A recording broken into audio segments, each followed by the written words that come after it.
اعوذ باللہ من الشیطان الرجیم، بسم اللہ الرحمن الرحیم۔ تاریخ: حضرت سنان بن سلمہ بن مابق رضی اللہ تعالیٰ عنہ، جو اصحاب بابا کے نام سے مشہور ہیں۔ اصحاب بابا پشاور کے ایک نواحی علاقے چغرمٹی کے مقام پر حضرت سنان بن سلمہ بن مابق رضی اللہ تعالیٰ عنہ کا مزار مبارک مرجع خاص و عام ہے، جسے لوگ اصحاب بابا کے نام سے یاد کرتے ہیں۔ حضرت سنان بن سلمہ بن مابق رضی اللہ تعالیٰ عنہ جلیل القدر صحابی رسول ہیں، جو دیگر کئی اصحاب رسول پاک اور مجاہدین اسلام کے ساتھ چغرمٹی کے اس مقام پر مدفون ہیں۔ یہ پشاور کے اس مقام چغرمٹی پر ہندو راجاؤں کے ساتھ جنگ کے دوران اسلام کا جھنڈا لہرا کے 66 ہجری میں اس مقام پر شہید ہوئے، اور آج جس مقام پر ان کا یہ طویل مقبرہ بنا ہوا ہے، یہ در حقیقت کئی صحابہ کرام اور مجاہدین اسلام کا مشترکہ مقبرہ ہے۔ اس لحاظ سے اس مقبرہ اور مزار کو بڑی شان و شوکت حاصل ہے، جس کے نیچے اتنی مبارک شان و عظمت والی شخصیات مدفون ہیں، جو اسلامی شوکت و رفعت و عظمت کی خاطر اپنے علاقوں و خاندانوں کو الوداع کہہ کر یہاں تشریف لائے اور خالصتاً اللہ کی رضا کے حصول اور حضرت محمد صلی اللہ علیہ وآلہ وسلم کے لائے ہوئے مکمل و جامع دین کی تبلیغ اور سربلندی کی خاطر کفار سے لڑے، اور اپنے معصوم و بلند و پاکیزہ مقصد کے حصول کے ساتھ ساتھ یہاں پر جام شہادت نوش فرما کے آسودہ خاک ہوئے۔ یہاں کے لوگوں کی اس مزار سے بڑی عقیدت ہے۔ حضرت سنان بن سلمہ بن مابق رضی اللہ تعالیٰ عنہ ایک جلیل القدر صحابی رسول ہونے کے ساتھ ساتھ عالم و فاضل اور ایک تجربہ کار اسلامی لشکر کے جرنیل و سپہ سالار بھی تھے۔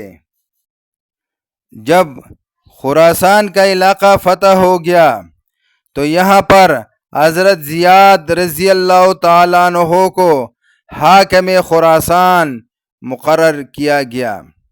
یہ دور حضرت عثمان رضی اللہ تعالیٰ عنہ کا دور تھا، جنہوں نے اسلامی لشکر کو مختلف سمتوں میں روانہ کیا تھا۔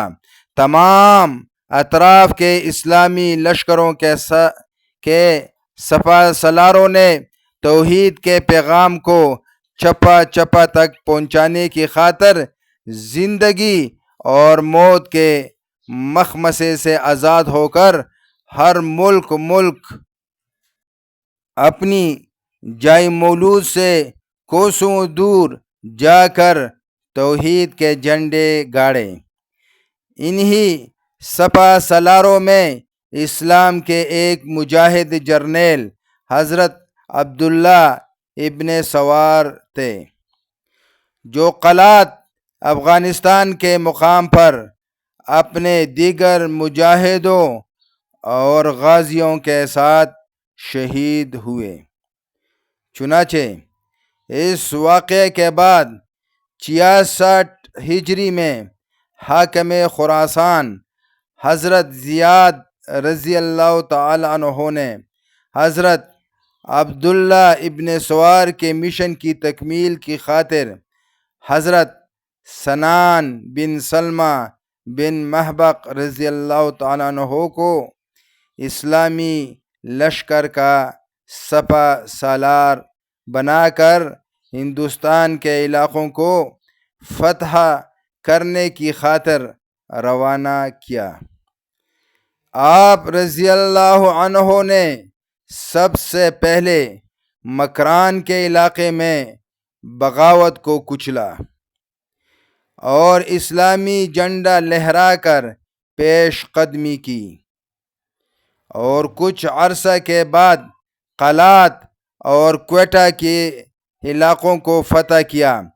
یہاں پر انہوں نے مضبوط اسلامی حکومت کی بنیاد رکھی، اور پھر اس کے بعد ڈیرہ اسماعیل خان اور بنو کے علاقوں کو فتح کرتے ہوئے کوہاٹ پہنچے، اور کوہاٹ میں اسلامی حکومت کی بنیاد رکھی، اور پھر اس کے بعد پشاور کی وادی میں داخل ہوئے۔ پشاور کو فتح کرنے کے بعد حضرت سنان بن سلمہ کا اسلامی لشکر داؤزئی میں وارد ہوا۔ یہاں پر چغرمٹی کے مقام پر کفار سے خون ریزی جنگ لڑی اور اسلام کا جھنڈا لہراتے ہوئے حضرت سنان بن سلمہ بن محبق رضی اللہ عنہ اور ان کے دیگر مجاہدین ایک بڑی تعداد میں شہید ہوئے۔ ان تمام شہداء کو یہاں اس مقام پر دفن کیا گیا۔ اس مزار کو لوگ مزار اصحاب بابا کے نام سے یاد کرتے ہیں، اور بڑی تعداد میں عقیدت مند مزار پر حاضری دیتے ہیں۔ حضرت سنان بن سلمہ رضی اللہ تعالیٰ عنہ کا پورا نام سنان بن سلمہ بن الحقیق بن سخر بن عبید اللہ بن الحارث بن الحسین بن الحارث بن عبدالعزیز بن وائل بن الدبہ بن العیان بن عزیل بن مدرقہ بن الیاس بن مدر بن عدنان تھا۔ سنان بن سلمہ رضی اللہ تعالیٰ عنہ کہتے ہیں کہ میں حنین کے دن پیدا ہوا تو میرے والد مجھے نبی اکرم صلی اللہ علیہ وسلم کے پاس لے گئے۔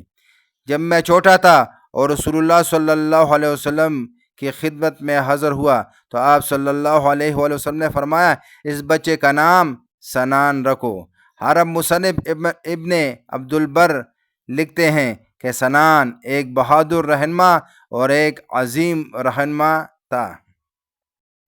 عرب کی تاریخ کی کتابوں میں درج ہے کہ سنان نے ملک سندھ، خاص طور پر مکران اور آج کے پاکستان کے تمام علاقوں پر کئی سال حکومت کی، اور کہا جاتا ہے کہ وہ اپنے وقت کے لوگوں کو امن لانے والے بہترین حکمرانوں میں سے ایک تھے۔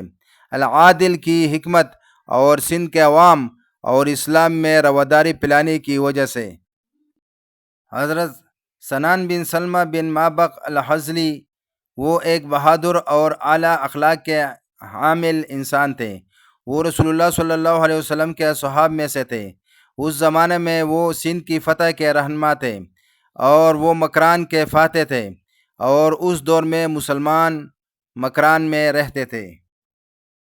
سنان بن سلمہ بن مابق رضی اللہ عنہ کو امیر معاویہ اول 41 تا 60 ہجری 963 عیسوی کے زمانے میں اور 42 اور 48 ہجری 664 عیسوی سے لے کر 670 عیسوی کے زمانے کے دوران 2 مرتبہ سندھ جدید پاکستان کے گورنر کے طور پر انہیں بھیجا گیا تھا۔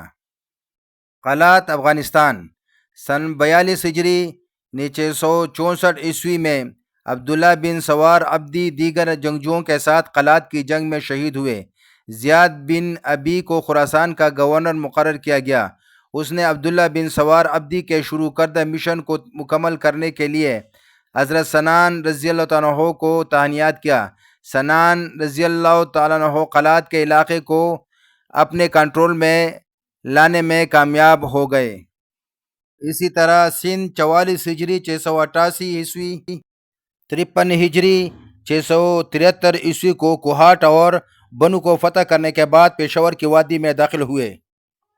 آپ رضی اللہ تعالیٰ عنہ بت مت کی طاقت کے خلاف لڑے اور اس جنگ میں ساتھیوں سمیت شہید ہو گئے۔